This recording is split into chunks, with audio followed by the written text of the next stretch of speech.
केदारनाथ देवभूमि उत्तराखंड की एक ऐसी जगह जहां जाने का सपना हर हिंदू का होता है। उत्तराखंड के रुद्रप्रयाग डिस्ट्रिक्ट के गढ़वाल हिमालयस में स्थित केदारनाथ भगवान शिव को समर्पित सबसे धार्मिक स्थलों में से एक है। अगर आप केदारनाथ के इस भव्य मंदिर की यात्रा प्लान कर रहे हैं तो आज के वीडियो में मैं आपको एक पूरा टूर प्लान एक्सप्लेन करूंगा कि आप कैसे केदारनाथ आ सकते हैं, यहाँ आकर आपको क्या क्या फैसिलिटीज मिलेगी और आपका ओवरऑल खर्चा कितना होगा। इस वीडियो को एंड तक जरूर देखना क्योंकि इस वीडियो में मैं केदारनाथ से रिलेटेड सारे टॉपिक्स कवर करने वाला हूँ, जिसके बाद आपको इस यात्रा से रिलेटेड कोई भी कंफ्यूजन नहीं रहेगा। तो बिना किसी देरी के वीडियो शुरू करते हैं। सबसे पहले केदारनाथ की हिस्ट्री के बारे में कुछ जान लेते हैं। केदारनाथ का मंदिर महाभारत काल में पांडवों द्वारा बनाया गया था, जिसे आगे चल के 8th सेंचुरी में आदि शंकराचार्य जी ने रेनोवेट किया था। केदारनाथ का ये मंदिर भगवान शिव को समर्पित 12 ज्योतिर्लिंगों में से 5वां ज्योतिर्लिंग है और ये ज्योतिर्लिंग भगवान शिव के डिवाइन रेजिडेंस कैलाश पर्वत के सबसे नजदीक है। केदारनाथ पंच केदार मंदिरों का सबसे इम्पोर्टेंट हिस्सा है और पंच केदार के बाकी मंदिर जैसे कि तुंगनाथ, रुद्रनाथ, मध्य महेश्वर और कल्पेश्वर भी गढ़वाल माउंटेन रेंज में ही सिचुएटेड है। केदारनाथ की इतनी ज्यादा सिग्निफिकेंस होने की वजह से ऐसा माना जाता है कि केदारनाथ जैसा तीर्थ पूरी दुनिया में कोई नहीं है। केदारनाथ का मंदिर विंटर्स के टाइम पे हैवी स्नोफॉल की वजह से साल में सिर्फ 6 महीने खुला रहता है और आप मई से नवंबर तक ही यहाँ दर्शन करने आ सकते हैं। केदारनाथ विजिट करने का बेस्ट टाइम मई, जून, सितंबर और अक्टूबर का होता है क्योंकि इस टाइम पे यहाँ वेदर काफी प्लेजेंट रहता है। जुलाई अगस्त पीक मानसून टाइम होने की वजह से यहाँ लैंडस्लाइड का रिस्क रहता है, लेकिन इस टाइम पे केदारनाथ वैली की लश ग्रीनरी और हिमालयन व्यूज का जो नज़ारा आपको देखने को मिलता है उसे वर्ड्स में डिस्क्राइब नहीं किया जा सकता। अगर हम बात करें कि आप केदारनाथ पहुँचेंगे कैसे, तो इसके लिए सबसे पहले आपको देहरादून, हरिद्वार या ऋषिकेश आना होगा। अगर आप फ्लाइट से यहाँ आ रहे हैं तो आप देहरादून तक की फ्लाइट ले सकते हैं। अगर आप ट्रेन से आ रहे हैं तो आप देहरादून या हरिद्वार तक की ट्रेन ले सकते हैं और अगर आपकी ट्रेन ऋषिकेश तक आती है तो ये तो बेस्ट ऑप्शन है। हमारी आगे की जर्नी यहीं से स्टार्ट होगी और डे 1 पे आपको ऋषिकेश से सोनप्रयाग तक की बस लेनी होगी। वैसे ये बस आपको देहरादून या हरिद्वार से भी मिल जाएगी, लेकिन ऋषिकेश से सोनप्रयाग तक की जर्नी इनमें से सबसे छोटी है, इसलिए मैं ऋषिकेश को स्टार्टिंग पॉइंट अज्यूम करके चल रहा हूँ। ऋषिकेश से सोनप्रयाग तक की जर्नी को कवर करने में आपको 9 से 10 घंटे लगेंगे और अल्टरनेटिवली आप ऋषिकेश से सोनप्रयाग तक की कैब या टैक्सी भी हायर कर सकते हैं, जिसका फेयर थोड़ा ज्यादा होगा। लेकिन अगर आप अपनी फैमिली या ग्रुप के साथ आ रहे हैं तो ये भी एक अच्छा ऑप्शन है। इस जर्नी पे भी आपको बहुत ही बढ़िया व्यूज देखने को मिलते हैं और अगर आप कैब हायर करके या अपने पर्सनल व्हीकल से यहाँ आते हैं तो आपको बेनिफिट ये होगा कि आप रास्ते में काफी सारी इंटरेस्टिंग जगहों पे रुक सकते हैं। सबसे पहला स्टॉप आप धारी देवी मंदिर पे ले सकते हैं, जो कि अलकनंदा नदी पे बना काली माता को समर्पित एक मंदिर है। काली माता को यहाँ धारी देवी के रूप में पूजा जाता है और माना जाता है कि धारी देवी 4 धाम और पूरे उत्तराखंड की प्रोटेक्टर है और इसी वजह से इस मंदिर की काफी रिलीजियस इंपॉर्टेंस है।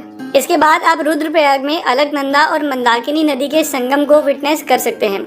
अगला स्टॉप आप गुप्त काशी में लेके यहाँ के काशी विश्वनाथ मंदिर में दर्शन कर सकते हैं। ये वही जगह है जहाँ भगवान शिव पार्वती माता से शादी के लिए राजी हुए थे। इस मंदिर में दर्शन करने के बाद आप त्रियुगी नारायण में एक स्टॉप ले सकते हैं और ये वो जगह है जहाँ शिव जी और पार्वती माता की शादी हुई थी। त्रियुगी नारायण मंदिर में दर्शन करने के बाद आप फाइनली सोनप्रयाग पहुँच सकते हैं। डे 1 पे सोनप्रयाग पहुंच के आपको नाइट स्टे यहीं करना है और इसके लिए आपको यहाँ होटल्स, डॉर्मेटरीज और टेंट्स इजीली मिल जाएंगे। इन सभी चीज़ों का एक्सपेंसेस मैं आपको वीडियो के एंड में बताऊंगा, इसलिए मैं आपको एक बार फिर से कहता हूँ कि वीडियो को एंड तक जरूर देखना। सोनप्रयाग से आगे कोई भी पर्सनल व्हीकल अलाउड नहीं है, तो अगर आप अपने पर्सनल व्हीकल से केदारनाथ आ रहे हैं तो आपको सोनप्रयाग में ही अपनी कार पार्क करनी होगी, जहाँ पार्किंग के लिए काफी अच्छी फैसिलिटी है। रात को सोनप्रयाग में रेस्ट करके आपको डे 2 पे सुबह गौरीकुंड के लिए निकलना होगा। सोनप्रयाग से आपको शेड कैब मिल जाएगी जो कि 30 से 40 रुपए में आपको गौरीकुंड पहुंचा देगी। गौरीकुंड से केदारनाथ तक का मेन ट्रैक शुरू होता है जो कि 16 किलोमीटर लंबा है। 2013 में केदारनाथ में जो बाढ़ आई थी उसके बाद इस ट्रैक को पूरी तरह रेनोवेट कर दिया गया है, जिसकी वजह से ये ट्रैक डिस्टेंस 14 किलोमीटर से बढ़ के 16 किलोमीटर हो गया है। लेकिन अब ये नया रास्ता काफी ज्यादा सेफ और सिक्योर है। गौरीकुंड से केदारनाथ मंदिर तक पहुँचने के लिए आपके पास 3 ऑप्शन है। पहला ऑप्शन है कि आप गौरीकुंड से पैदल 16 किलोमीटर लंबा ट्रैक करें। दूसरा ऑप्शन है कि आप पिट्ठू या पोनी राइड लेके केदारनाथ पहुंचें और अगर आप इनमें से कोई भी ऑप्शन नहीं लेना चाहते तो यहाँ हेलीकॉप्टर फैसिलिटी भी अवेलेबल है। अगर आप हेलीकॉप्टर से केदारनाथ विजिट करना चाहते हैं तो आपको सोनप्रयाग से पहले फाटा में ही रुकना होगा, जहाँ से आपको केदारनाथ बेस कैंप तक का डायरेक्ट हेलीकॉप्टर मिल जाएगा, जो कि सिर्फ 50 मिनट में आपको बेस कैंप तक पहुंचा देगा। हालांकि मैं आपको स्ट्रांगली रिकमेंड करता हूं कि अगर आप फिट हैं तो आपको पैदल ही ये ट्रैक करना चाहिए, क्योंकि इस ट्रैक पे आपको पूरी केदारनाथ वैली के बहुत ही बढ़िया व्यूज देखने को मिलते हैं। ऑन एवरेज इस 16 किलोमीटर लंबे ट्रैक को पूरा करने में आपको 7 से 8 घंटे लगेंगे और पूरे रास्ते आपको काफी सारे रेस्टोरेंट्स भी देखने को मिलेंगे, तो खाने पीने की भी यहाँ कोई प्रॉब्लम नहीं होने वाली। आइडियली आपको ये ट्रैक सुबह जल्दी शुरू करना चाहिए ताकि शाम को 4-5 बजे तक केदारनाथ पहुँच के आप यहाँ की संध्या आरती अटेंड कर सकें। केदारनाथ मंदिर का आर्किटेक्चर भी काफी अट्रैक्टिव है और यहाँ पे ट्रायंगुलर शेप रॉक पे भगवान शिव की सदाशिव रूप में पूजा होती है।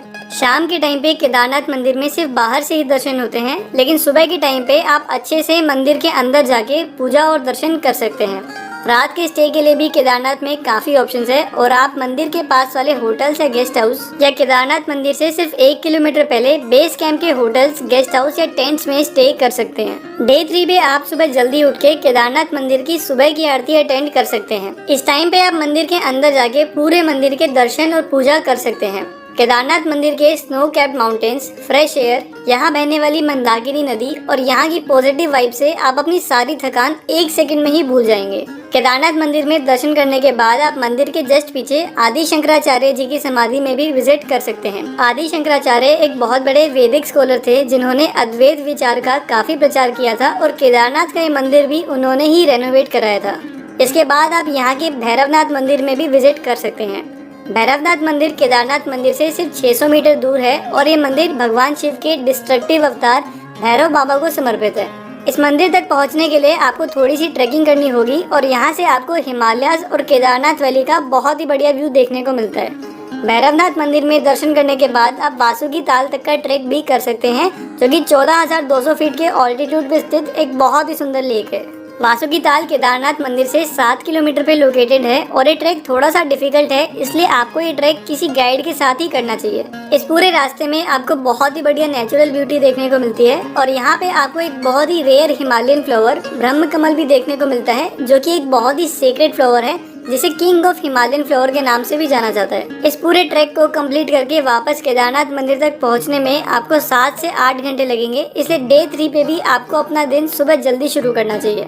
वासुकी ताल के क्रिस्टल क्लियर वाटर और गढ़वाल माउंटेन्स के व्यूज को एंजॉय करने के बाद आप वापस केदारनाथ आकर शाम के टाइम पे मंदिर में दर्शन करके अपने सेम होटल या गेस्ट हाउस में स्टे कर सकते हैं। डे 4 पे फाइनली आपकी केदारनाथ की यात्रा पूरी होती है और इस पूरी वैली को अच्छे से निहारने के बाद आप केदारनाथ से वापस गौरीकुंड तक का डिसेंडिंग ट्रैक शुरू कर सकते हैं। केदारनाथ से गौरीकुंड तक के ट्रैक के लिए आपको ऑन एवरेज 5 से 6 घंटे लगेंगे और इस रास्ते के लिए भी आपको पिट्ठू, पोनी और हेलीकॉप्टर तीनों ही ऑप्शन मिल जाएंगे। इस रास्ते पे एक बार फिर से आप इस एक्सेप्शनली ब्यूटीफुल वैली को एंजॉय कर सकते हैं और गौरीकुंड पहुंच के आप यहाँ से शेड कैब करके सोनप्रयाग पहुंच सकते हैं। सोनप्रयाग पहुंच के आप यहाँ होटल या गेस्ट हाउस लेके रेस्ट कर सकते हैं और अगर आप चाहें तो यहाँ पे मंदाकिनी और वासुकी गंगा नदी के संगम को भी विटनेस कर सकते हैं। रात का स्टे सोनप्रयाग में करके डे 5 पे आप हरिद्वार, ऋषिकेश या देहरादून के लिए निकल सकते हैं, जिसके लिए आपको बसेस और टैक्सी दोनों ही ऑप्शन मिल जाएंगे। अगर आप अपने पर्सनल व्हीकल से सोनप्रयाग आए थे तो यहाँ के पार्किंग लॉट से आप अपना व्हीकल लेके आगे की जर्नी कर सकते हैं। ऋषिकेश, हरिद्वार या देहरादून पहुँच के आप यहाँ से अपने होम टाउन के लिए निकल सकते हैं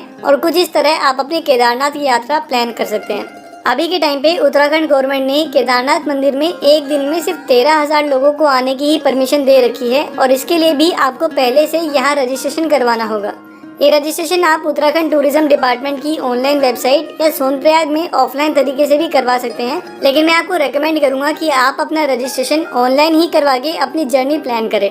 इस ऑनलाइन वेबसाइट का लिंक आपको वीडियो के डिस्क्रिप्शन में मिल जाएगा और अगर आप अपनी फैमिली या ग्रुप के साथ यहाँ आ रहे हैं तो आपके ग्रुप में से सिर्फ एक जना पूरे ग्रुप के लोगों का रजिस्ट्रेशन करवा सकता है। एक बोनस टिप मैं आपको देना चाहूंगा कि समर्स के टाइम पे भी केदारनाथ में दिन का टेम्परेचर 10 से 15 डिग्री और रात का टेम्परेचर 0 से 3 डिग्री तक चला जाता है, इसलिए आप यहाँ अपने विंटर क्लोथ्स लेकर ही आएं।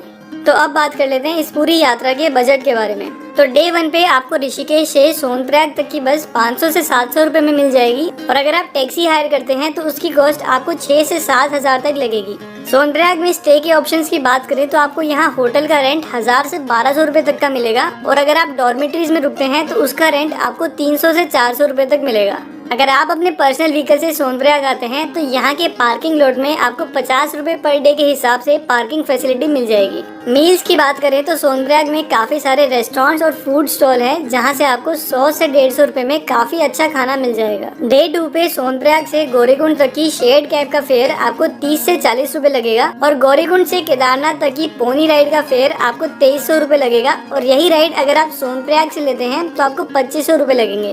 पिट्ठू राइड के लिए गौरीकुंड से केदारनाथ तक के लिए आपको डिपेंडिंग ऑन योर वेट 4500 से 6500 रुपए लगेंगे और फाटा से केदारनाथ तक की हेलीकॉप्टर राइड के लिए आपको वन वे के 2400 और राउंड ट्रिप के 4800 रुपए लगेंगे। हालांकि अगर आप पैदल ट्रैक करते हैं तो इसके लिए कोई चार्जेस नहीं है। केदारनाथ बेस कैंप में गढ़वाल मंडल विकास निगम के काफी सारे स्टे ऑप्शंस हैं जहां आपको टेंट का अकोमोडेशन 300 से 400 रुपए पर डे में मिल जाएगा, हट का ऑप्शन 700 से 800 रुपए में मिल जाएगा और हट हाउस का ऑप्शन 1000 से 1100 रुपए में मिल जाएगा। दोस्तों, ये सारे स्टे ऑप्शन शेयरिंग बेसिस पे होते हैं, यानी कि एक टेंट या हॉल में काफी सारे बेड्स लगे होंगे। लेकिन अगर आप अपना पर्सनल गेस्ट हाउस बुक करना चाहते हैं तो केदारनाथ मंदिर के जस्ट पास गेस्ट हाउस के भी ऑप्शन है जहां आपको 1500 से 2500 रुपए में गेस्ट हाउस मिल जाएंगे।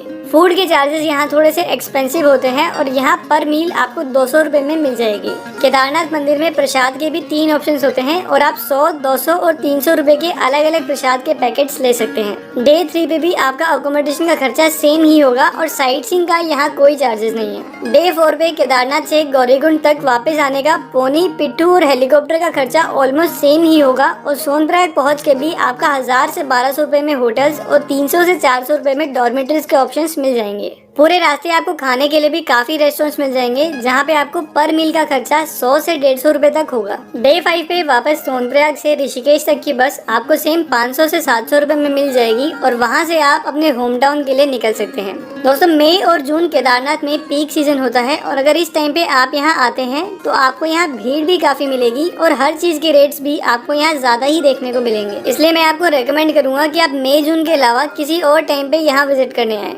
तो दोस्तों, कुछ इस तरह आप अपनी केदारनाथ यात्रा का ओवरऑल खर्चा कैलकुलेट कर सकते हैं और रजिस्ट्रेशन से लेकर हेलीकॉप्टर, पोनी और GMVN के होटल्स की बुकिंग तक के सभी लिंक्स आपको इस वीडियो के डिस्क्रिप्शन में मिल जाएंगे। इन सब के बाद भी अगर आपको कोई डाउट है तो आप नीचे कमेंट सेक्शन में या मेरे इंस्टाग्राम अकाउंट पे मुझसे पूछ सकते हैं। तो दोस्तों, ये था हमारा आज का वीडियो। अगर आपको ये वीडियो अच्छा लगा तो अपने फ्रेंड्स और फैमिली के साथ वीडियो को शेयर करें, चैनल को सब्सक्राइब करें और लाइक का बटन दबाना ना भूलें।